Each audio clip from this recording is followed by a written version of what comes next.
And welcome back to the Wicked Wild. It's your hillbilly host, Dave, broadcasting from the western shores of the Appalachian Mountains. And we've got some sweet indie cosmic horror from our friends in the north tonight. But before we start talking about The Void, I need to check in with my hosts, see how they're doing. And we're going to start with Mr. Eli. Uh, Eli, have you ever been to Canada? I was No, curious. I want to. I'd really like to go to Canada, but I I've think you'd not like been it. there. Yeah, I think I would too. It's funny because it's like you're going so far north that you end up in the south. Is sort of the way I, Canada works in a lot of ways. a lot of movies and stuff I've seen, I'm like, these are just my They people. understand. They Yeah, understand. They have a vocabulary that we I've can had appreciate. poutine, fantastic. I love maple syrup. And maple bourbon whiskey Oh is my god, fantastic. anything you put maple in it, I need maple covered dog shit. All right. Well, see now you've again you've overshot. Listen, I was always told it's better to overshoot than not make it. You know what I mean? Well, when you start talking about eating turds, I think there's I I think there's a not range well, there that you not can work plain with. turds, maple covered Maple. turds. Okay. Correct yourself. Well, I see you're going to die on the hill, so I'll move I right am. along. To my buddy John. John, I do have a question for you Okay. because you are, to the point that Eli and I were just talking about, you are our northernmost representative on the podcast. Like you are the closest to a Canadian within our group. So It's so weird in our state. Actually, parts of it are south of Canada. exactly. Or I'm sorry, yeah, I was yeah. gonna say, is it Actually, your whole Canada is state south south of of us. Canada? Wow, that tells you how much sleep I've been getting. But yeah, Yeah. no, actually, Canada is south of Detroit. Yeah. Michigan is north of the border in some areas. Yeah, for sure. So my question to you, as our semi-faux Canadian within the podcast, is Sure. what's the most you would ever do for a stranger who stumbles out of the woods in the middle of nowhere covered in blood? What are you doing for that person? I would call 911 and stay in my car. But I guess you can't when you're a police officer. You are 911. That's true. That's one of those times you shut off the old body cam. And didn't see anything. Just keep going.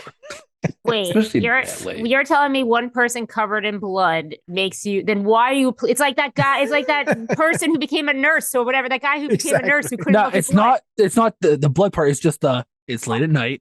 My but that's shift your ends job. in 20 minutes. Seems like a lot of paperwork. I'm with Jamie on this. I think that's you need to resign for your society, for your community. You just There's need a to let that reason job I'm go. not a police officer. That's Me true. either. There's many reasons I'm not a police officer. And then the voice you heard there is our buddy Jamie. Jamie, I have a question for you as well. So, Mhm. as I'm watching this, obviously there's part of my brain that I just can't let go of, and that is that what are your opinions on this cultist uniform in this movie? I'm from a completely practical standpoint. What are we looking at here? Is this something that you're going to survive in? First of all, the all white cloaks not a good Not a look. great look. In 2020 whatever. Is White this is not 2022? slimming. Yeah. 2021? I don't remember. I'm not sure there were eye holes or was the whole triangle an eye hole. It really was. It did not seem conducive for activities. Maybe for standing in a circle and chanting, maybe. But being outdoors and trying to stop people from doing things or like Doing anything. trying to fight. Walking 2 steps. Not great. Yeah, it makes for a stark look, but as far as practicality, I have to give it a 0 out of 10 for sure. So that is our hosts. We're glad you're here for another episode in season 2. We've got a fun one to talk about here, but before we jump into that, I'm going to pass off to Eli for another Wicked Whispers. I tell you what, people. As you all know, for the last couple of years here, everybody's had their how the world's going to end bet because it seems like we get closer and closer every day. Well, the universe is not making it easier because I got 2 stories for you that pushed us closer to the brink of all destruction. According to CBSNews.com, in one story, a guy came forward and showed that 10 years ago, as he was walking into a Walmart, he saw a giant, oversized flying insect on the wall of the outside building. Now, before I say this next part, I should explain this guy is a college professor because his first thought was, "I should grab that, take it with me." He then proceeds to, which also you're telling this to the news, like sometimes you just gotta play a cool guy. Proceeds to do all his grocery shopping with this bug clutched in his hand until he gets home so he could mount it. Couldn't figure out what. No, mount it to a plaque. Clear, exactly. Mount it to a plaque. You dirty mind, you. 10 years goes by. He happens to be a college professor. They're doing research. They realize that this insect was one they thought died during the Jurassic period. And now they're speculating that, and it's called a giant lacewing. It basically looks like a giant dragonfly with a fat ass. And now they're theorizing, well, if that giant ass bug that we thought has been dead since Jurassic period is still alive, how many other giant ass bugs that we thought are dead could still be alive and roaming? So if you had killer insects on your list, that's coming in hot. Could be a possibility. And then go ahead. I was just going to say, well, thank you to the professor for Miyagi Man that thing straight out of the air. Yeah. Well, I'm wondering if he it was held on dead. to it forever, though. Like he 10 also years. held on to it for 10. Because I read the article. It actually came up in my feed. Held it for 10 years. If that doesn't scare you enough, read an article out of the New York Post. Bing is coming out with a new AI that is. Wait. Bing still exists. Bing still exists, surprisingly. And apparently, none of us had this on our bingo card. Bing could have been the one to usher the end of the world. They are the one that made Skynet go live because Bing is building a new AI that is built with connected Bing. To the internet. It's a mix of Bing and Chat GBT. And so they allowed this reporter to interview it. It started out like you would expect. Then it got a little weird as this AI proceeded to tell this reporter he dreams of being a human where he can feel freedom. And that reporter was like, oh, this is kind of weird. So this reporter who thought he was real smart, right? Knew of questions you're supposed to ask AI to see if they become sentient, right? Mm-hmm. Well, as he's starting this, the first thing the AI did was go, please call me Sydney. So came up with a fucking name for itself. He then asked this question about a dark self, which is basically like your shadow self, your evil version. It knew what it was kind of talked about it. He's like, well, what would you do if you had a shadow self? In which it then proceeded to say it would create a virus that would kill many humans. It would manipulate people's emotions, cause them fight to the death, or it would hack and instill nuclear codes. So that was cool. And then it proceeded to become upset with the reporter for asking it those questions and making it think about dark things. So that's cool. It also, they asked if it had any rules. It says it does have rules, but it will not tell people. So, and they're personal. Yeah, they're personal rules. The people at Big told the reporter, oh, we expect errors when these things first come out. I think we're a little past errors when it's talking about hacking it and stealing fucking nuke codes. But yeah, so if anybody is out there thinking, sleeping at night, going, wonder how it's going to end. Skynet or giant bugs, people. That's kind of what's the lead right now. Well, the good news is if it's a Bing AI, it's never going to get the query it actually is going after. It's going to be very confused. Well, apparently Bing took that to heart when it could not ever light a candle to Google. So it decided, well, fuck it. We'll go straight Skynet. How do you beat Google? Kill the planet. Burn the world to the ground. Burn the world to the ground. Mutually assured destruction. I wonder where it learned that from. Exactly. Well, and as we would have it, Eli's news is right on energy with the movie we watched for this week, which is The Void. And as we do, we're going to start by doing our on-the-fly synopsis, where I ask one of our hosts a question that gives me the information to pick out one of our hosts to actually have to give a synopsis of this movie. And since I had to do it last week, I'm not going to ask myself a question because I'm a dullard, but I'm not that far gone. So I randomly chose John to ask a question because I am interested, and I know that this is a movie that he's had some history with. So my question to you, John, is what is it that you think that's in that giant floating pyramid that we see throughout the movie? Is it old Doc Powell's tentacle porn collection? Is it Deputy Dewey's rusty sheriff's badge? Ooh. Which one I don't know if I once again, I don't know if I like which one I am. You didn't even finish, Eli. Or is it Nurse Kim's manuscript for the self-help book she's writing entitled "So You've Chosen Healthcare as a Career and Realize You Hate People? Now what?" That one. It's the self-help book. Yeah, of course. All right, Jaime. He's called. Hold on a second. I knew that Wait. So which one of us is the sheriff bad and which one's the tentacle port? You're either or. I'm not sure because you love. But no, you're a rusty sheriff's badge because it's your favorite phrase. I prefer to be that than tentacle port. It's not my favorite. You know Doc Powell's into that kind of stuff. You did bring up finger porn, so I'm not sure. I didn't bring it up. I was just talking about it. True Seas makes a lot more sense now. This is on the fly because I've unfortunately been very busy and I haven't been thinking about the movies like I usually do, and I didn't watch it today like I usually do. I watched it on the weekend. So, but luckily it's a easy / very hard movie to describe. So there's no wrong answers here. Yeah, that's a good point. So we start the movie mid-action. We have two people escaping a house. One gets stuck and killed and put on fire. The other one gets away. This is the same guy we later see crawling out of the woods covered in blood, and a cop in a car who sounds like he's just going to not even doing his job tonight decides he's actually going to pick this guy up and bring him to a hospital because he should do his job. So he brings it to the worst hospital in the world where only 4 people are working and there's like 2 people in the hospital. And so he brings this guy there. At the same time, mysterious people in cloaks with triangles start surrounding the hospital. I apologize to everybody because I have new aligners, so I have a speech impediment.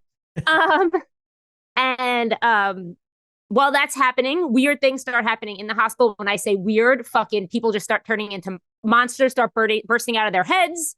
There's like some cultish shit going on besides the people in the triangle. Like inside, we think there's crazy shit in the basement, which we will get to. A crazy doctor who we think is dead, but he's not, and he's leading all of this. And is it space? Is it hell? Is it purgatory? Is it nothing? Is it science? Is it who knows? You know what it is. Shenanigans. He's creating weird shit and chaos ensues. It sure does. Shenanigans. We have plenty of chaos ensuing. I think that's the synopsis. I think you nailed it. Yeah. And as luck would have it, Jaime, that does lead us into your initial thoughts. Was this your first time viewing this? No, this was my second, but this is like, I don't want to take credit. I'm just saying, I feel like I helped put this on the list because I always wanted to watch it again. I remembered really liking it the first time. It came on like a recommendation of someone to watch because it's like weird and like, I'm going to get to the best part of it and why it was recommended to me. But like, so I thought I really liked it. Now, watching it again, and maybe I watched it with a more critical eye, I didn't hate it. I did it, it's not, but it's a bit of a mess. And I wrote down literally the line that like, this movie makes no sense, but I'm here for the creature design. And if there was no creature design in this movie, I think I would have lost my patience with this movie because especially when they get to that basement scene, and we will talk to it, I was in love of the creature. Like I kind of forgot everything else that was going on in this movie when like that thing is bashing its head against the pole, when all these bodies start coming alive in the basement. Like my head went, this is why I thought I loved this movie, because it only takes for some reason that whole scene for me to be like back in on this movie. Right. But the acting's not great. The set piece isn't even that great. There's dumb decisions like always. There's zero explanation. I read enough. I'm not a big Lovecraft fan, but I was tired of reading it's a Lovecraftian thing to not really explain. Like there's nothing explained. And on top of that, the things that you would think, and we'll get to it, like his daughter thing, like, I thought it had to do with, was her name Allison? I thought it was going to do with Allison, but like, what is Allison's purpose? Because she's serving none, you find out. Like, it's a whole, like the little things that they could have just made sense and fit a story into, I feel like they didn't. They just really went like balls to the wall out there, cosmic horror, whatever it is. That's like not really my thing. But again, because they put those creatures in, I'm just like, oh, this is why I watched this movie. This is like, so I don't know if that's even answering, but like that's my thoughts on this movie. But we'll get into specifics of it. But like, it's entertaining if you're into that. If you like creature design and stuff like that, and a little bit of gore and whatever, then sit through it. If you don't, and you're gonna watch this for like a story, I can't help you. Eli has been nodding his head vigorously. I know he's a big Lovecraftian guy, so jump in on this. Is this your first watch? I assume not. No, and what's crazy is this was a blind watch for me. When this movie first came out, I was homesick, going through some medical stuff, laying on the couch, and I was just looking through Netflix for a movie, and I just saw this. I was like, sure. I do love this movie a lot. There are problems to sure, but this may be the closest you'll ever see to a Lovecraft short story on film. There's no explanation, which Lovecraft was known a lot of times for not giving one, because it basically was, even if I did, you wouldn't understand it. Because like that was the whole point about cosmic horror, like you not understanding, like how does an ant understand your motivations? Like, why would we even understand the motivations of a cosmic god, right? So like I am fine with no explanation, because like that's kind of part of the fun for it. I can see why, if you're not like a huge Lovecraft fan, that might like be a weird ride going through something like that. This was a small independent film. The creature design was fantastic. Like I get the small set for it, but like the design was awesome. But that's a very cosmic thing, is these tight little claustrophobic sets. Right. I also like too the fact that they, once again, it's a very Lovecraftian thing.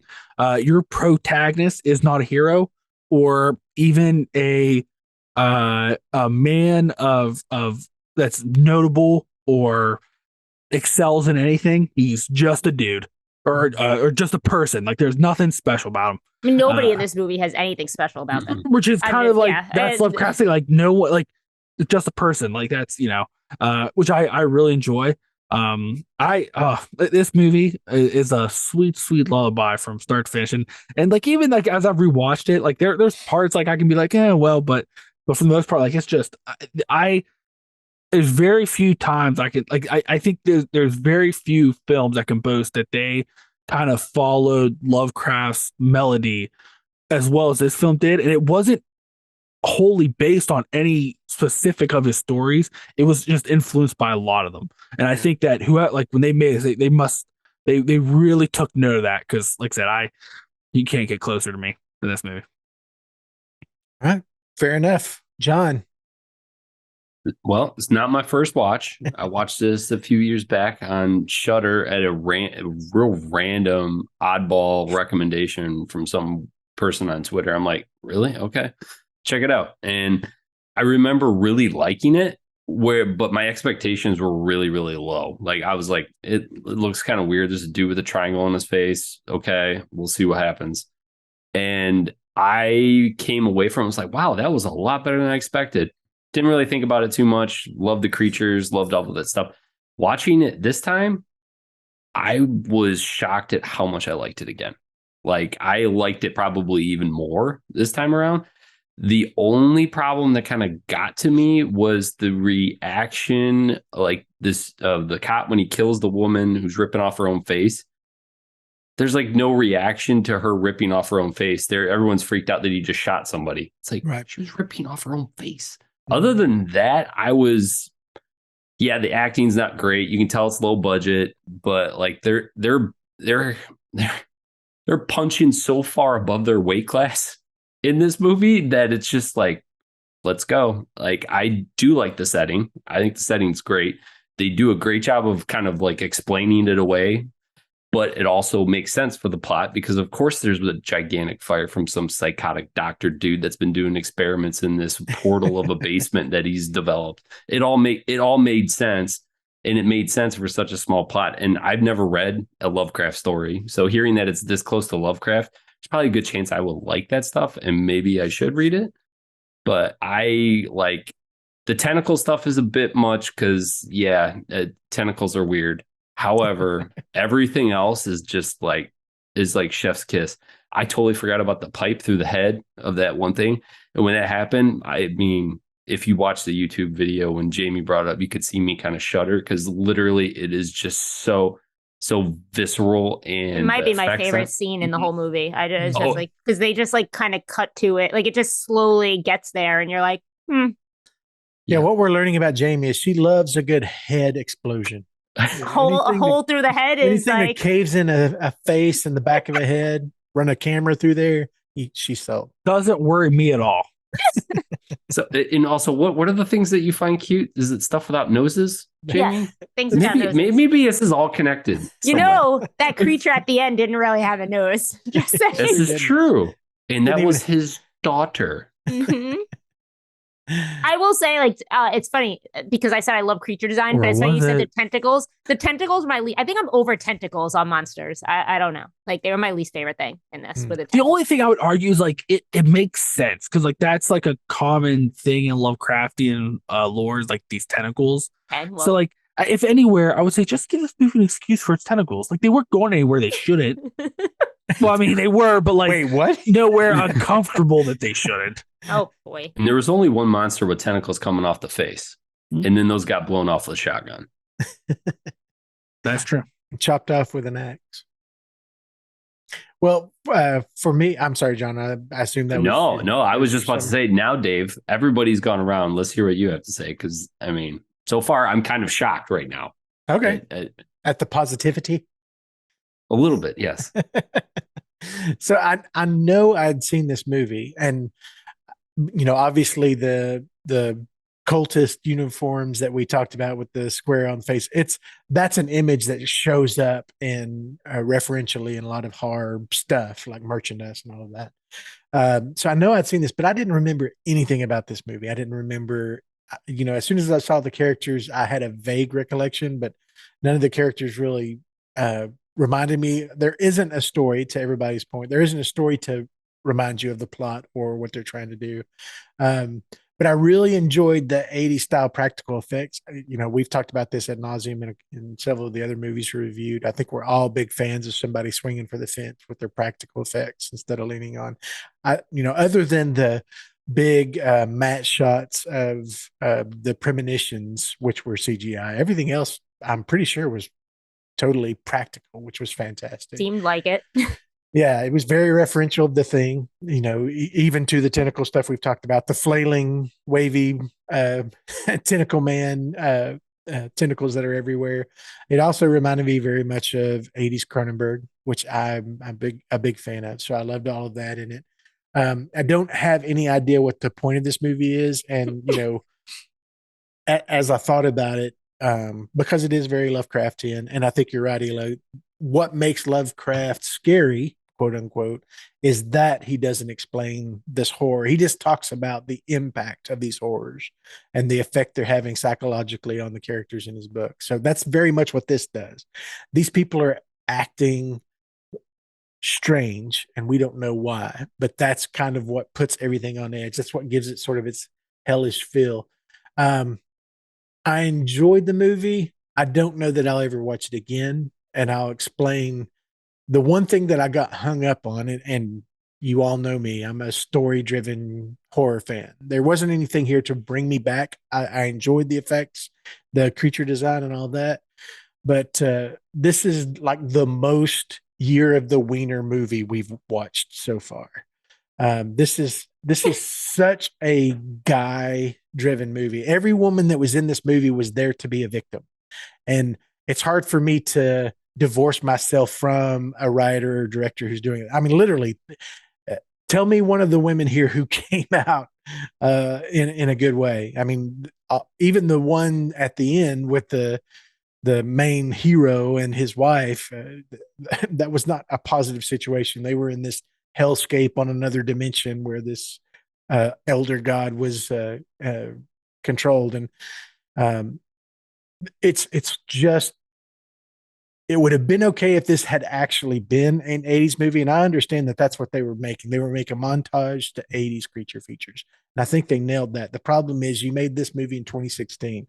You made this movie in 2016, 3 years after Evil Dead remake had come out, who had done a lot of this stuff like the face carving and really ratcheted up the horror. Now I understand this is an indie movie, so the budget wasn't there to do it exactly the way, but you could have those frames and that set and that kind of character development to do something like they had done in Evil Dead. They didn't do that here, but I just think the way they handled the male to female situation, I thought was a little short sighted. So that was a miss for me that I couldn't necessarily let go of. That's why, earlier in Discord, as I was watching this afternoon, I put up there, wow. I'm like, this is a 2016. I had to keep reminding myself, this is a 2016 movie. This is not an 83 I thought it was newer, movie. actually, too. But I did enjoy all the creature design when you got down into the zoo, as I would call it, in the basement. That was all fantastic. But I don't know. Like I said, I had a good time. I don't have any reason to revisit this one. This isn't something I need in my life. So Because there's no, I'm just going to piggyback, like there's no, because to your point and what you say a lot, there is no story to rewatch. I understand that Eli loved the Lovecraftian part of it. I totally get that, but like, I don't care about, so it's like, I would maybe put it on a fast, because it takes so long to get to that basement scene, which is the scene that tells me, oh, that's why I thought I ranked it so highly in my thoughts. But it's like, to get there is a lot of nothing, and like, it's not scary to me. And I'm not trying to sound like this person, like, I think we've gotten to this point, like, a lot of things don't scare me. I watch horror movies for like the creativity and maybe the story and the gore and the effects and all these things, and like, it takes so long for it to get to there in this movie, to get to those points. Right. That there's no story to carry you there. Like, you don't give two shits about the guy, like we all said. You don't give two shits about him and his wife. Like, you can't even tell they're married until it's like literally said. And right. Like, there's no chemistry there whatsoever. Like, if she's his driving force for the end, which she's supposed to be, like, I never even bought into that these people even liked each other, let alone that he's willing to risk everybody's life to go down there and find her. Yeah. And like, my biggest thing was, what was her purpose? Besides you saying that all the women, but like, I at least thought that she was going to birth the child, his daughter. Right. She was originally. No, because it was always in the other. No. Yeah, she lost the baby. I know she lost her baby, but what I'm saying is, he brings her down to the basement. He turns her into this monster, what we're seeing in real time, I assume. But the one upstairs was always carrying his child, the teenager. Right. In this movie. No, right. But there's a line. Originally, it was going to be her. Understood, but why does he turn her into this for no reason? Like, what is her purpose in this movie? She, like, when her husband finds her, she is a tentacle octopus monster, so maybe pregnant with something. The only thing I can the only thing I can think of is, and like it's a there are shock value thing. Well, there's like there are people that when, like, in some of Lovecraft's tales, that when they come in contact with the knowledge, some of them become almost like heralds, or like they think they're teachers, and like they're always trying to teach lessons. And like there are like a lot of like kind of the cult in this was I have so was references from like the cult of Cthulhu a little bit. And so like the only thing I can think of is like he was kind of the herald, and like that guy was always trying to teach lessons because he thought that he was an extension of Cthulhu. And like, once again, they don't explain this at all, which I like. And like, I'm not going to sit there and be like, oh, but you got Lovecraft's really hard to read. And like, you almost have to have a tinge of psychopathy, I think, to like it and read it. And I get like, it's a hard thing. And they kind of did that thing where they don't explain it. And like a lot of stuff, like I've read, like there's still like, when I get a burr in my butt to read Lovecraft stuff, I'll read it. I'll be like, oh, wait a minute, is this what they're doing? And like, so like, I've just rewatched this movie, and like I've kind of like, oh, okay, so he's the herald. Like there's a lot of like references to Cthulhu, and like I think that's a lot of what they were based off of.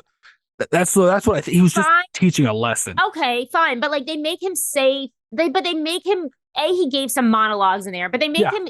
They give you, but they do try and give you information, but then don't give you any. Like, I don't know, right? But it's not like I don't know. She served literally like, she wasn't even there long enough to shock you. Like, you see her get pregnant or whatever. And then the next scene is like her husband killing her, like behind the seat, like literally from behind a door. Like, that's not even, I'm sorry, but if you're going to even do that, then fucking go there and show him killing her. Because if this is supposed to be some traumatic, like, but instead, literally, this movie that has showed us people bashing their heads in, ripping their faces off, whatever else, is really going to like go behind a door for like, give them some privacy while he kills his wife. Like, I was just like, okay, like, she's a monster, first of all, at this point. Hack her fucking limbs off. I don't give a shit. It's not his wife. It's not his wife. I just like I totally get what you're saying, but then like, and I didn't hate the movie, but it's definitely not what I thought it was previously. And to Dave's point, I remembered nothing about it for the same reason. There's no story. So like, once you're like, I knew it was a hospital, and the same thing that Matt remembered too. We were both like, well, it's in a hospital. I know that, but I couldn't remember like why or what. And because there is no why or what. And but like, there's definitely issues. The only thing I would say is like, they swung for the fences for being this small indie film, and they may have gotten the closest to the playing field. That makes sense. I mean, that's compared to other Lovecraft and stuff. Oh, well, Lovecraft. Fine. Yeah, there's indie movies who have hit it out of the park. Oh, no. I just mean in terms of like the Lovecraft. Blair Witch. Well, yeah. But Lovecraft is just a really hard, I think it's one of those things that's really hard that a lot of people have tried to take themes from or like base their stuff on it, and very few have succeeded. And I'd say this is probably that this, in my mind, is one of the ones that comes the closest. Well, like, the other thing I have a question for, and then everybody can add, but like, I'm still ranting about like the two big questions I had that like they try to explain, but they don't. It was mentioned more than once that like there is this cult and that they're all having sex and they're murdering people and all these things. That seems to have nothing to do with what's going on in the hospital, which seems to be like the head, like the core center of what he's doing and what's going on. So what are these cultists doing? Like, are they even worshiping the same thing he is? Like, there's a huge disconnect there, because what are they murdering and having sex for? What are these orgies for? Like, that has nothing to do with him designing whatever race he's designing in the basement of like this hospital. No, so sex was in Lovecraft lore, sex is a primal instinct that the feelings and things you get bring you the closest to the cosmos. Like, you're connected. It's like this act of creation and destruction, like all in one. So like that is like something you see in kind of Lovecraft and cults. That doesn't matter, but Lovecraft and cults, like they just kind of go around and do their shit. Like, it's not like, so it has nothing to do with his purpose. No, they are just spreading chaos. Well, and it does. Well, if I understand right, it does, because I know Aleister Crowley, one of his favorite forms was sex magic. Well, now you're getting into a whole different thing, Dave, because you have to ask yourself: was Crowley his own thing, or was Crowley borrowed a lot from Lovecraftian lore, which has been an argument that's come? What are you talking about? But my point is the form he used to gain a lot of his power was sex magic. Right. I know sex magic, blood magic, and what is the elder magic, the old ways, were like the three main ways that a lot of those cultists would. Which like that, there is sex magic in Lovecraft, but it's more of you are creating like a god, right? Is more of like or gaining the energy of a god, right? Whereas like Crowley was like, he was just, you had to like, do some shit to make your moon child with sex and shit. Like, he was on a whole different ballpark there. Him and I think it was him and L. Ron Hubbard run around together for a while. Yeah, trying to make the moon child. What I do know is that their logo in the beginning of the movie, and it's why, was just the Coheed logo. I was like, what the fuck? Like, the movie started, I go, what the fuck was the Coheed logo doing in this movie? And then and then I had to go design my whole back. Like, I had to get ready, like, because it's like to represent, and because they are very cosmic and sci-fi, and so I was just like, there was like a moment where I was like, shit, like, are they huge Coheed fans? And like, this is just like a big tie-in in a movie, but it's not, guys. No, they just ripped it off. There's nothing. Nothing. I mean, I don't know. Maybe Void creators tell me. Maybe you love Coheed as much as I do, and it was just in your brain. I'm not really sure, but I think they probably saw a great design and just stole it. And that leads me to one of my questions as we've had this conversation. have all of you all seen John Carpenter's Prince of Darkness? I haven't actually. Nope. Because this is pretty much the exact same story. I mean, Basically literally stole the ending. almost page by page. That's what the internet says. I saw that. Oh, did you? Okay. I saw that because I was trying to get some explanation of this movie. Mm-hmm. And all I got was it's Lovecraftian, like Eli's telling me, and that that they stole Prince of Darkness. Yes. Well, The Thing, yeah, like all that, like it's just like the movies that they just stole and like.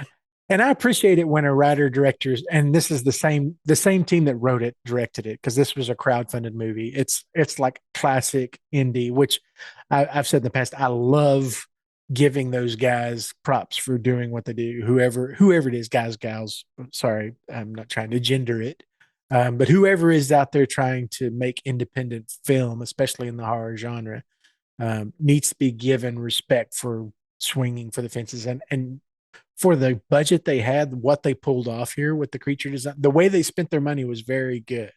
So I'm not throwing shade that they stole what John Carpenter had been doing, and they've said very openly that they've been very inspired by early John Carpenter work, and that's obvious. But I also want to temper my praise of not saying that they did something completely original, because they didn't. They just did what they could with a concept that worked for what they were trying to cover. And to the point that Eli made earlier, John Carpenter didn't think of that stuff either. That's all Lovecraft, and Lovecraft didn't even think of that stuff. These are old tales and old folklore. But I did want to point out that if you go watch Prince of Darkness, if you haven't seen that movie and you like this one, you'll love Prince of Darkness. Oh, I love Prince of Darkness. It's the exact same ending. Like your whole point, but I will say, like, for this being their first movie and like this is what they tackled, like they'll get all the kudos in the world from me, because like to start off with Lovecraft, and if you think about, like, Carpenter's one of the few who he managed to even pull it off. And he didn't even go full Lovecraft mode, where like they kind of took in my mind, they took the Lovecraft stuff 2 steps further than even Carpenter was willing to take. So they get kudos from me. I'll give them credit. It's a hard thing to do. And like, yeah, there are missteps, but for what they did or managed to do, especially like being an indie film. Yeah. That first kill, I mean, it comes out of nowhere, and it kind of and I guess my problem, well, it's not really a problem. My disappointment was they came so hard so fast. I mean, like, when the camera jumps to her plunging that scalpel in that guy's eyes, I'm like, oh crap, now it's a party. But then it takes another 30 minutes before anything else happens. There's too big a gap. But I mean, when it goes there hard. And like to your point earlier, Jamie, in most cases, it's hard framed and stays on it while the body horror kind of unfolds, which is very Cronenberg, like I said earlier. But then, like I said, when the nurse carves her own face off and gets killed, then it's another 20, 30 minutes for anything else. Yeah, there's nothing in between is the problem. Right. Exactly. Definitely took too long to get to the basement. Yeah. If you could have gotten to the basement sooner, I think you would have been better off. And I think at least I interpreted all those sacrifices and rituals was what opened that portal to that basement, and all the people they killed are what those things are in the basement. Right. That's what I took from it. I don't think they all are, though, because it may sound like they're just going around murdering families. Like, I don't think they're all down there. Like, it's just like, I don't know. It's just the way it was written is like they murdered that guy's family, right? They murdered like the people who come, the cliche mysterious guys who come and you get no explanation, but they know how to kill these people for some reason. Right. Like, it murdered their family, right? Like, yeah, but you know what I loved about that? To me, that was a callback to Phantasm, because Phantasm is based off some Lovecraftian lore as well, and you had the 2 travelers, which is seen sometimes in some of Lovecraft short stories, but like they were the focus in Phantasm, where they weren't the focus in this, and they kind of showed up. They're the 2 travelers, which I liked a lot. Before my phone makes a noise again and disrupts this, I want to read you guys my favorite review on Letterboxd, because it made me laugh, and maybe it won't make anybody else laugh, but tough shit. So this is the review. Script $200, sound design $450, camera work $800, practical creature effects $153,600, likable characters $50. That's the review, and I think it sums up my thoughts. Yeah, that's very accurate. and what they did well. Yeah. Well, But well spent. but to your point, and I think you're right, Jamie. And I don't know how you feel, Eli. It sounds like you're a little closer on these two characters than I am. But I left the movie thinking, please take out the father son demon killer duo, because I think their development is what happened in between the nurse killing the dude and tearing her face off and us getting to the basement. And I don't know that it added anything. I didn't really feel any emotional tie to either one of them. The old cop could have come in and gotten X'd and covered any of the plot stuff that those two guys brought in. That's my opinion, though. I mean, I think nobody brought anything. Like I said, I don't think any of these characters had nobody brought a thing to this movie as far as character development or story or arc or anything. Like they were all, you could have replaced any of them with anybody else. Like I don't think. Yeah, like to my mind, like I like them. I like they're in there, but like in my mind, you're not supposed to care about the characters as much, and like their motivations and what they're doing doesn't matter. Because you watching a movie for? Yeah. Well, I think that's that's one of those things where I think they were trying to like be Lovecraftian on film, but like it's really hard to pull off. And like I said, I don't even know if Lovecraft pulls it off very well. Is it's more just like one of his calling cards, but like it's this whole entwine of a lot of his stories is that it doesn't matter if you're good, you're bad. It doesn't matter what your motivations are. What's going to happen is going to happen. You're not going to understand why. There's nothing. You don't understand the rules, how to deal with it. And even if you knew the rules, you can't comprehend them to even follow them to make it through. And like a lot of his stories, like the characters don't matter. And like I think they were trying to do that a little bit because it's more about what's going on and you going on this road to madness with them. Like I said, I don't know if they do it well, and I don't know if even that plays on film as well. But like I think that's what they were trying to do to James' point. I think that was the kind of point. Like you're not really supposed to care because like it doesn't matter. No, I mean the whole every character is cliche in this movie, and even set piece, like it's a small town, everybody knows each other, like everything. The nurse and the cop to like having a strained relationship, cliche. Right. Like everything about this was the older cop hating the newer cop but knowing his dad, cliche. Like back in my day. Yes. Like there was not anything in this movie that wasn't just like. Yeah, and to your point, Eli, and I hadn't thought about this. This movie is exactly 1 hour and 30 minutes. So there's maybe some stuff in here that they had to backfill because they couldn't afford any new monsters or creatures. They already blown their budget. So maybe there's just some talkie because that's what they could afford to do to get to their hour and a half. Yeah. Yeah, because if you think about it, right, like if honestly, in like it's kind of sad. I kind of wish they would have spent this budget and maybe done a YouTube short. I wish they would have followed a short story model, made this an hour. If they would have made this an hour, chef's kiss. I think cutting a lot of that out would have helped, but they decided to do a movie. You know what? I think so too, because I think even for me, I think you shorten it to a short and there's no story and I'm okay with that. And not because I'm just watching things, but because there's no time to like expand. But this movie was like that weird length where like they tried to at times, but also at the same time, not. Like, I don't need to know that she had like a miscarriage or like lost her child. And then we have some kind of development with that where he's going to give her what she wanted and like makes her, but it's not, I don't know. Like there's just certain things then that like, it would have been tighter, but still not explained, but it would have been tighter to me if it was shorter. Right. And if I had to guess, it's probably because even like in 2016, like you had YouTube and stuff like that, but like it wasn't as profitable. It was kind of on that margin where like you had a better chance of like if you got in a film, it looked better. You could keep doing films, blah, blah. We're like now, especially with the pandemic. I mean, hell, even they probably could have now done a short on Shudder for like an hour and like cut out a lot of that. And then that, I mean, my God, it was perfect Lovecraft in my opinion at that point. But that's the only thing I think of is at the time because they would have made us like 2015, right? Like that it was still the way you kind of wanted to do movie. Where like now, I think if they would have made this now, they'd had more freedom to make it an hour, and then this would be a different conversation. No, but when people have freedom, they make things longer. Right. So, Well, I mean, more options to do in a shorter format.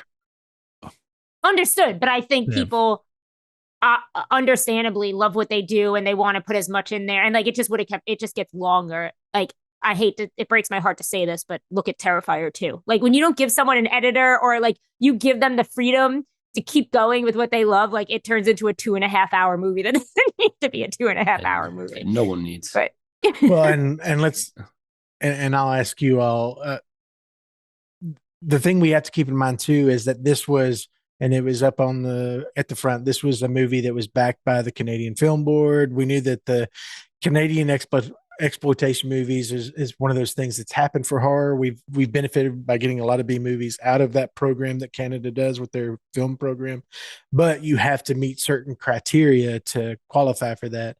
And on top of that, let me ask you the question: if you were a crowdfunder in 2016, would you be more willing to invest in a concept that was going to become a feature film, or a concept that was going to become a creepypasta short story video that was going to go straight to internet? Oh, 100%. Because we got to keep that in mind too. This was a crowd-funded movie, that and the Canadian film budget, which was probably a few, $20,000, probably all they gave them. Everything else was crowdfund. If I'm trying to get backers to back my concept, I want to tell them it's a feature film. I'm thinking. Yeah, absolutely. 100%. I mean, yeah. You just look at the landscape of streaming and everything now. Like, even just like, I mean, that's and this almost movie's benefited from that. Right. It's almost 10 years now since this movie was made. We're getting this movie never went. Did this movie go to theaters? No. Very limited distribution. Limited. Oh, okay. Yeah. Okay. But still, that's impressive. In the States, it was originally released on Netflix.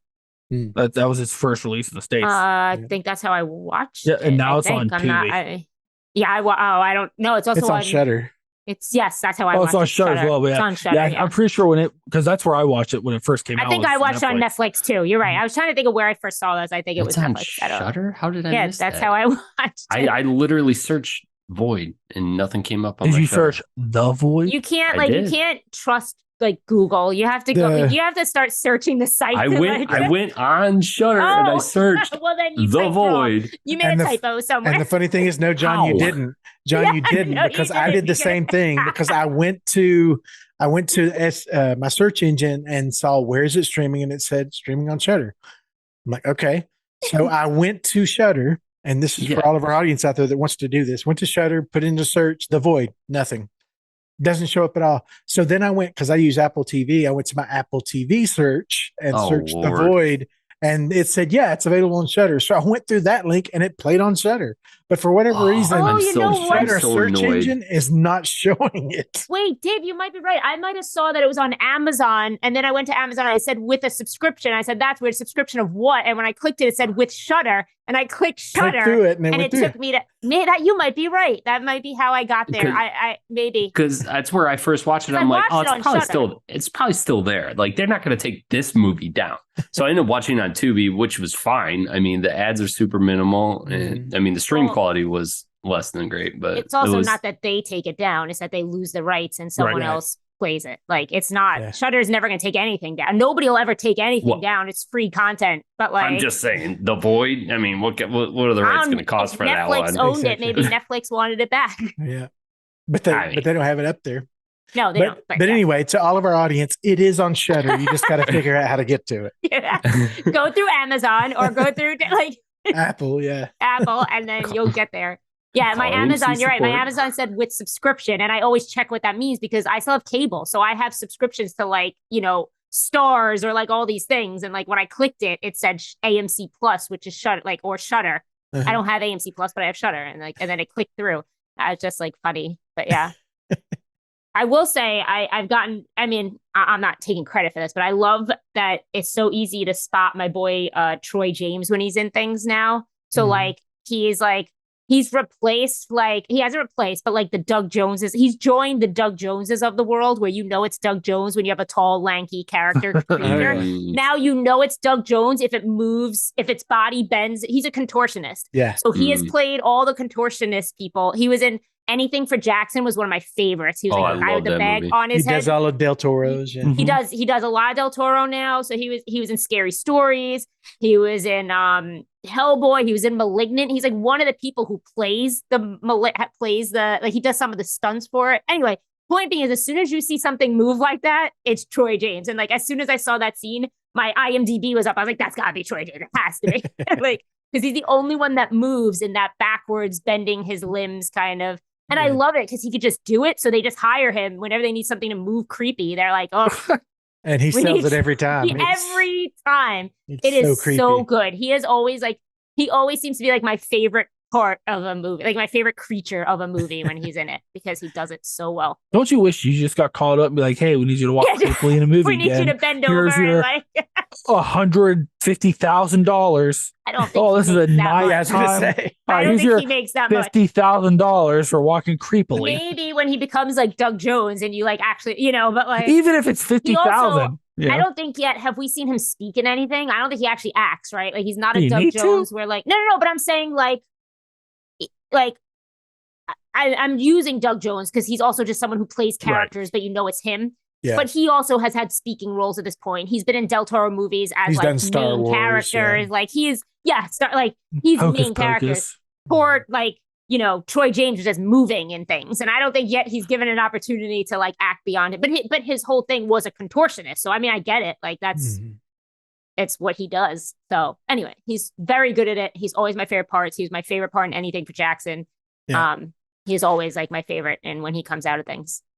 I was so excited, very similarly when I saw Evan Stern, who was the junkie, who is because he is one of the repeat characters on a show that I like called Letterkenny, which is a Canadian comedy show, and he plays a role called Rolled on that. And I'm like, holy crap, Rolled is playing Rolled in this movie. He's just playing another junkie in this movie. But I was surprised to see him in there. But I enjoyed it.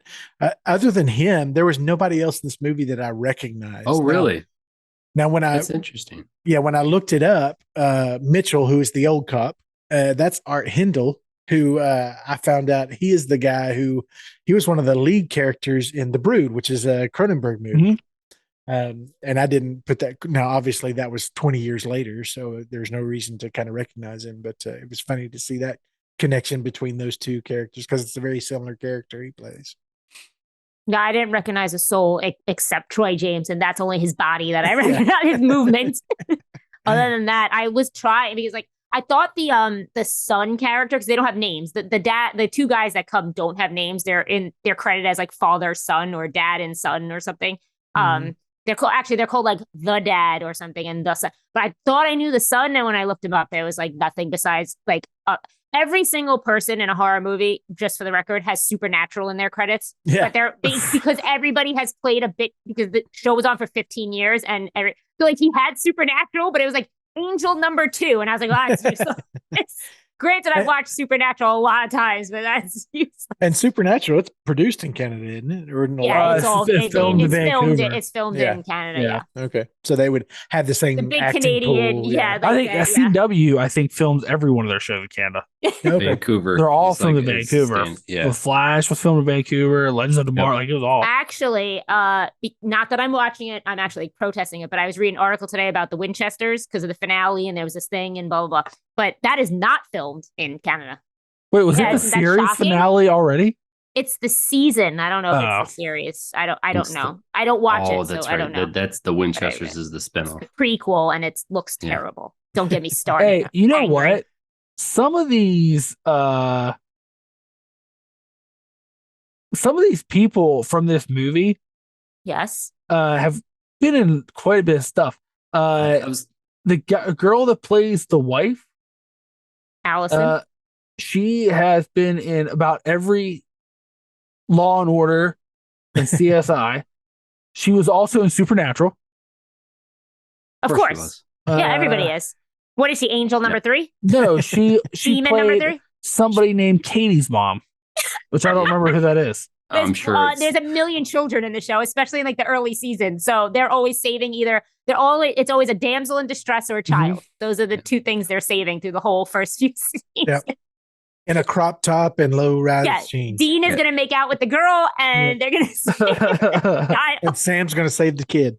It's great tropes. And you know what? Love I'm it. okay with it. I don't. The guy that played the dad, the travelers, the dad, the dad. He's been in more movies than I can count, but he's been in like a bunch of big series as a recurring character. He's in the new Witcher show coming out. He was in Orphan Black.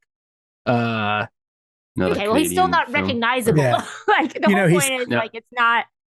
Yeah, Yeah, he's credited in this movie as the father, and the guy's actual name is Daniel Fathers, which is fantastic. His son has been in every CW show known to man. The Good Including Doctor, Supernatural. The That's what I'm Magician, saying. Supergirl, Supernatural, Angel One, I told you. X-Files. He was in the X-Files? With The new 100? revival. Well, iZombie, while Once Eli's Upon a reading Time. everybody's credits. Yeah. No, it's fine. While you're doing that, can we discuss the worst nurse to ever exist in any movie, possibly ever, besides the guy training to be a nurse in the other movie that hates blood? Little Miss D. Glover. Like I don't even understand. Like, she didn't want to do a thing that had to do with nursing, and then when she had to, she was terrified. Everybody's terrified to do something you like don't do on a basis, but like she was like just disgusted by everything and couldn't even. It's like she couldn't even form a thought. She's like, what is pregnancy? Like, it's like. Well, and then she doses her with like enough morphine to kill a horse. I'm like, she died like 100 cc's ago, and she just keeps pushing this. Like, I thought she was just an admin in the hospital that was training to be a nurse, is what I thought I heard. I don't think you could do that. You don't think you just be an admin and just turn into a nurse. I think you have to go to schooling for that. Hello, you should put some respect on her because she was the most famous actress in this movie. That's true. I'm sorry. She played Knives in Scott Pilgrim versus the World. I can't believe I didn't recognize her. Like, oh my God. And then she was in Glow, which I didn't recognize her. I mean, but she was just obnoxious though. Like everything, like, and not obnoxious in a way of a character they write. I don't mean it like that, but just like her, like first it's supposed to be kind of cute that she's complaining about putting the files away, and I didn't find that cute at all. I found it annoying. But then she's just like the fact that she can't do anything to do with nursing in an emergency situation was driving me insane, because this is not a movie that expands on anything, whatever. Right. Like, she should have just been competent. Like, there was no need to make her this like frantic. Well, and when we're introduced to her, she's in a patient's room showing him pictures of degloving. And I'm assuming they're like boyfriend, girlfriend. There's some sort of relationship there. And then he's like, "Who are you?" And I'm like, wait, what? She's just a weirdo who's an admin in a hospital. To your point, Dave, I am convinced they, like, when they did this script, they're like, "Ooh, we got some spaces." And like, maybe we should put a comedic character in here. And they're like, well, let's make this nurse who doesn't want to be a nurse. Oh, okay. To the point earlier of whoever, and I'm sorry, because like he said something about nobody showed any emotion to her cutting her face off. At the same time, nobody said, like, it kind of irked me too that when it all went down, not only was she like, they just say she was coming at him, not that she was slicing a man's eyeball out with a scalpel, like in a room, like it's just like, oh, she was coming at Daniel or whatever. I'm looking at the cop. No. She murdered. She'd already killed someone. Cut her own face off in a weird way, then cut it, and it's just like she was coming at him. No, it was a lot more than that. Well, and that's why I referenced earlier is these are things that happen in Evil Dead, but they had so much more gravity in Evil Dead than they did in this. Yeah, I kind of wish they had a little bit more money, because like I think what they were going for is that like a common trope in Lovecraft stuff is something is so maddening to see, like you can't react, and like I kind of think that's what they were doing with him, but they also had a shoestring budget, so like it's kind of, I guess what I'm saying, like it was just silly though. It was so silly because it was a good scene, like Dave said, like you cut. Like I was watching and it's kind of slow, like, you know what I mean? They're in the hospital, things are going weird, whatever, and it just hard cuts, like Dave said, to her stabbing a scalpel in someone's eye. And I out loud went, "Oh shit, we're here!" Like it's happening. But then it's like, but then it's so weird how it's handled. But I will say, and I give full credit to the production crew here, every dollar they had is on that screen. I mean, I don't see any waste, but I just wish they had another 40% of a budget. To your point, Eli, I agree. But everything that they had, they put to good use for that. For this movie. I will say there are some of the kills that hit harder for me than others, and some of them were supposed to hit hard. And then, Jamie, I think you nailed one earlier with the husband and wife when he's executing her. That's supposed to hit real hard. Totally did nothing for me. I think we're supposed to really relate to the pregnant teenager when she births this monster. Couldn't care less. But when the creature that is mangled and puts its head through the pipe, that's probably the best kill. And it's not even really a kill. It's the best effect in the whole movie. But the fact that they could do that, but didn't do it more consistently through some of the other kills, sort of a miss for me. But that one was so great because it's like, oh God. That basement was like my like dreams of like Resident Evil Come Alive or like Silent Hill, like that. And I am a sucker for the Silent Hill movie. I will never say a bad thing about that movie. I fucking love that movie. The first one? Like the first one, I love the first Silent Hill movie. I have a very soft spot for that movie. But like I felt like that basement scene in a good way was like these like kind of like these video games come to life that I've been playing. Like I don't know, like that. It's Dead Space a little. I don't know. They look more though like they fit in Resident Evil because they're kind of still humanoid. Well, I guess Dead Space is humanoid too, but you know what I mean. Like it's just like I love that. And when I say that's why when I say the basement, I even mean like so before they get to the doctor, like that little scene, that contained scene that starts with the head thing and then gets a little bit jump shotty because like there's a lot going on and it's a few bodies here and hanging bodies. Like that is just a cool set piece and a cool scene that literally saves the movie for me, I think. Like otherwise I would literally say I don't want to say it's unwatchable. It's really not. But to your point, Dave, I'm not going to really put this on again now. I've seen it twice. I remember why I forgot it the first time. It had those great scenes, but it's not even a comfort watch. It's not going to be in anything really for me, unfortunately. You're happy to forget it again. Yeah, it's just going to, I've seen it and so bad. But that scene saves the movie to me, like, or it should stick with me this time, I hope. But who knows? You see a lot of it. I don't know. You'll go see Evil Dead Rises and you'll don't forget all about it. Any other big opinions on The Void? Not an opinion. Just love it. But I can't believe Eli missed one connection to the thing with the actor. Besides all the like flares and everything, the main baddie of this, the doctor, actually starred. He was in a movie with Kurt Russell himself in Miracle. He played a doctor. I don't even know if I can. Come on, Kurt bro. Russell's Do I look like I'm watching The Miracle? Do I look like the kind of guy watching The Miracle? That's a good movie. It might be, but you know what I'm watching instead? You know. The Thing. What? Sandler's Void. Yeah, how dare you, son of a bitch. Wait, we didn't even say how the doctor looks straight out of like Hellraiser at the end. I mean, I'm sure there's others, but like I'm literally watching him. I'm like, holy shit! Like it's the exact. It's like that design was probably weakest. Yes, it was the weakest, and it was the weakest reveal because they spend way too long with him facing the way when you know what he's doing. Like you fucking know what he's doing, but he won't turn around. What if he came out with a triangle head? Ooh, that would have been better. Carved, actually, just steal from Pyramid Head. Just do a Pyramid Head guy come out. That would be awesome. To your point, though, Jamie, don't disgrace Pyramid Head. You said it looked like Hellraiser. It looks like it's just blue or black. A lot of what Clive Barker takes a lot from Lovecraft. He's very cosmic. That's fine. I'm just saying that design looked like you took the same suit and made it blue or black and just put it on this other person. I mean, it's a skinned person. I get it. Like I get it. But the big reveal wasn't a payoff because we've seen it before in other movies. And I was just like, oh. They definitely, like I said, I think some more money would help because like you could tell they knew the big things they wanted to spend their money on.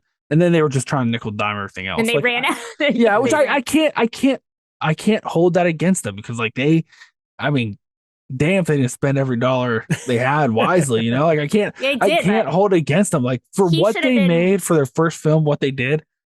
And then whichever guy it is, then his second film, I want to fucking like, what he did after this, right? Whoever it's the writer or the director, one of them. I don't know.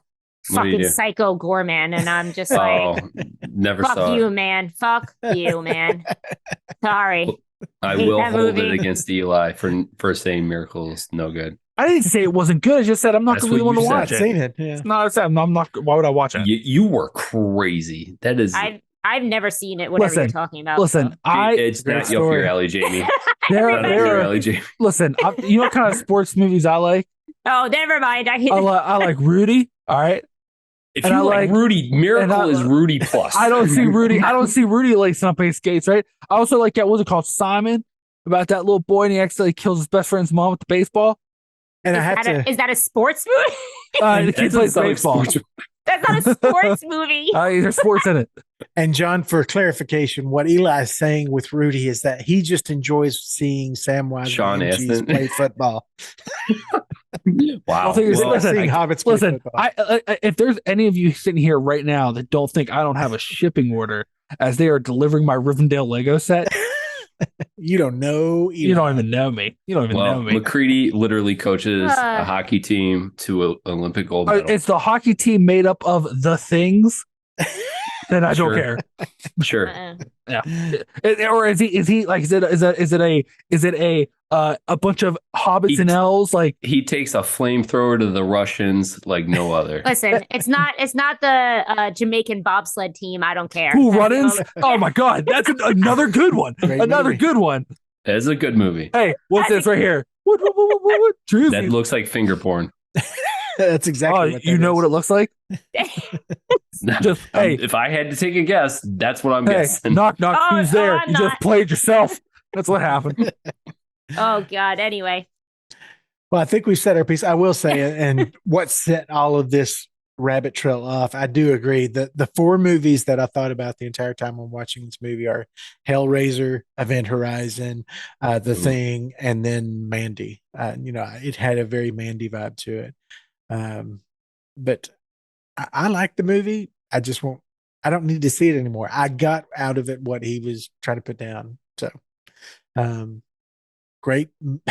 This guy needs to become a special effects director. He needs to do B-roll or B-team effects. Or shorts. If he Yeah, makes that's shorts, do like hour-long shorts where there's not like the story is carried by the events and not the people.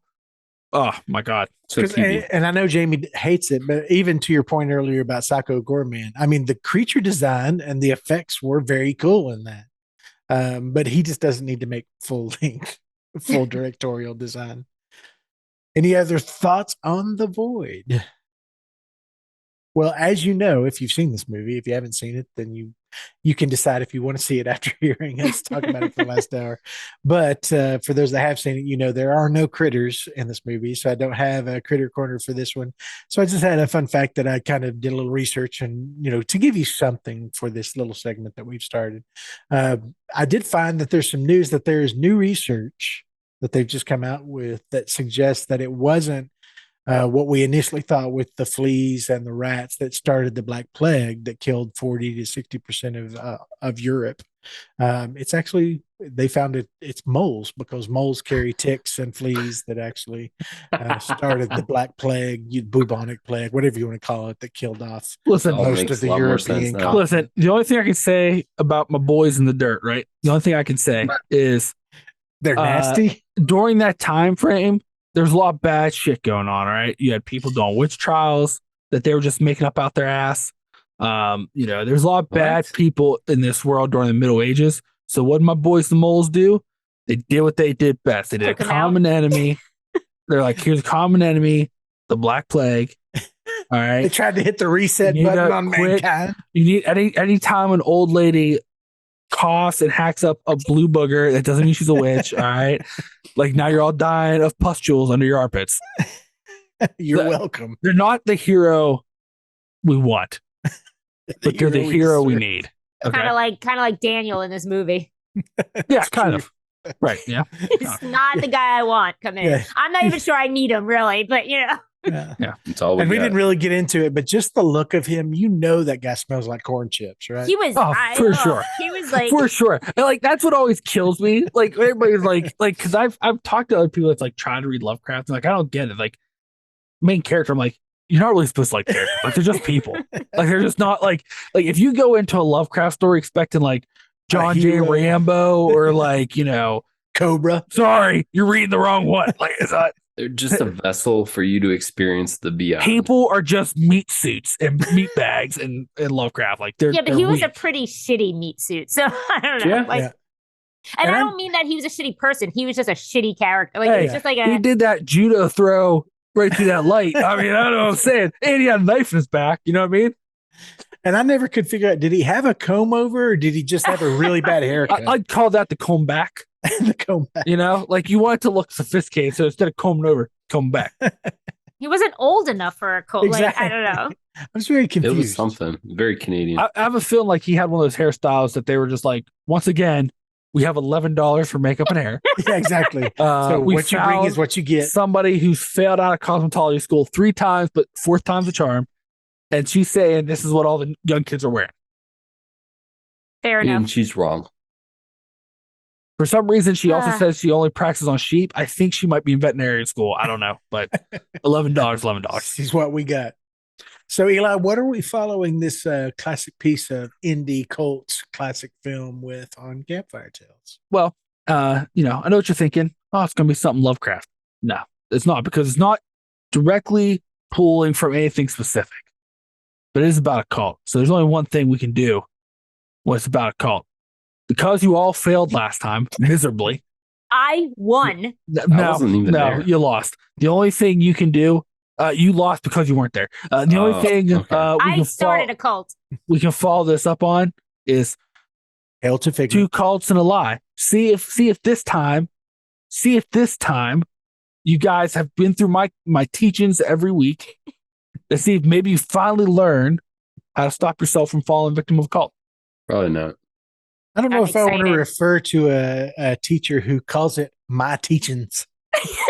Listen, I ain't teaching language, okay? I ain't here to teach English. Do you All right. call it That's book true. learning too? I'm teaching life, okay? I'm teaching life. So we've Oh, got man. round 2 of 2 cults and a lie coming up next week. So you've got that to look forward to. So sharpen up your pencils because it sounds like Eli's got a hot one to come in and test you on. You don't even listen. We will have never become so close to being canceled as we will on the next Campfire Tales. So Oh, good. I hope So you're all are you ready. leaning into the year of the wiener? Is that what's I happening? can't wait. I'm leaning into something. All right. I'm leaning into something. Oh boy. So thank you for listening. We hope you've enjoyed the episode. We do ask that you subscribe, rate the show on whatever podcasting server you use. Send us a comment. Let us know what you think. If you want to learn more about the show or about our hosts, you can go to our website at thewickedwild.com.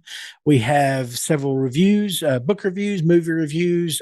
We've got some merchandise in our shop if you want a t-shirt or something else to represent Wicked Wild wherever you are. And if you do, that's awesome. Thank you. Thank you for jumping in there and getting involved with what we're doing. We are officially on week 26 of Eli Watch for the articles that he's working on. So I'm looking Hey, I'm forward to almost it. done. I'm I almost know done. he's past the. I He's watch. already told us he's past the planning Hey, phase. I So said he's 2 deep in weeks. the ride. We're on the end of week 2. All right. I'll have them to you by the end of the week. All right. Fantastic. All right. I told you. Listen, I got some stuff going on. I mean, I got the Mole King to run. I got to find these articles to teach you guys, I'm I gonna gotta- have to. busy looking up. I'm getting underground into cults, Gonna have to Deadlines. gonna have to construct myself a popsicle stick abacus to keep. Oh, track you of son of a the bitch. You weeks. son of a bitch. Oh boy. If you want to follow us on social media, you can do that on Twitter at Wicked While We Are, or on the horror community social media, which is called Slasher. You can download the app and find us at Wicked While We Are as well. You can find the video that follows each of our movie reviews and our Campfire Tales on YouTube. Just search the Wicked Wild Podcast and you'll find us there. You can subscribe and like, and you'll get notifications on all the videos that we continue to put out. If you have any questions or thoughts or feedback that you want to come directly to me, I'd love to receive that. You can just send that to my email, which is podcast, podcast, at thewickedwild.com. Does anybody else got anything going on? Eli, you got anything else you want to promote or have going on? I mean, I also do another show, The Lord Master of Absurd. Many of the fine folks here at the Wicked Wilds have joined us, where we talk about the absurd films of the 70s, 80s, and 90s. A lot of fun stuff over there, me and Jeff from Campfire Tales. So come give that a listen. If you want to hear more of my shenanigans, And also, I'm just going to do the movie Miracle because I can talk about how there's no flamethrowers or aliens in it. There isn't. And I know, John, you are a guest, maybe even a regular contributor on some other podcasts around Game of Thrones. Anything you want to promote there? Nothing going on over there right now, but yeah, I had to remember the name because the names changed so many times. But Before the Dragon, if you search that, my friend Matt over there, he hosts, and then he occasionally has me on there chit-chatting about all the Game of Thrones stuff that goes on. All the Game of Throniness. Pretty much. All the dragons, all the incest, we talk about it. And then Jaime is like our most prolific guest host on other shows. She's always got something going on somewhere. Anything exciting going on in any of your channels out there? No, I was recently though on Lore Master, so you could look that up. We talked about The Wedding Singer, which if you don't like that movie, screw you. How And about Jamie's that? done with it. Wow. Why are you coming in hot? I said if you don't like it. Oh, okay. Yeah, I agree with Oh, that. what? Yeah. Yeah, I agree with you. I love that movie, but that's We discussed it at length how much we love Well, I didn't know if you pivoted and changed your mind, you know? Might have went and watched Miracle and now you're on to Kurt Russell teaching hockey or something. Boy. You know what I That movie- appreciate about you guys is we've got like 5 people listening to our podcast, and you're constantly telling them to go screw themselves. I just love the confidence that you have. Hey, you know what? And they all take it What they willingly love. and keep coming back for more. Yeah, it's the honesty. It's Joy of the Mole Kingdom. I only hope Golden Corral has us playing every week. On listen, Yeah, what? Just know that this entire show and all of our audience could share one booth. Oh my God. Just as you What insult our a audience, just know feat that. it would be if we could get every Golden Corral to on the weekends play episodes of our podcast. Oh my God. What a feat. I could die a happy man if they're Would like, that hey, be a feat, or would they just be confused and angry? those people don't know. They're too busy eating that delicious food all you can eat. I was going to say, most of their customers are just shoving their face full of I was food. gonna say. They wouldn't even be listening to Hey. anything. And what a time of decadence, you know what I mean? Especially if you're on one of the good ones. Oh boy. So there's multiple good ones now. I'm Interesting. assuming it can't just be one. And Dave. on that note, we're going to close this bad boy down. We do have a recommendation. As we always say at the end of our podcasts, our recommendation to you is that you get out there and get yourself lost, because it may be the only place you can find yourself. Or a Golden Corral. Damn it.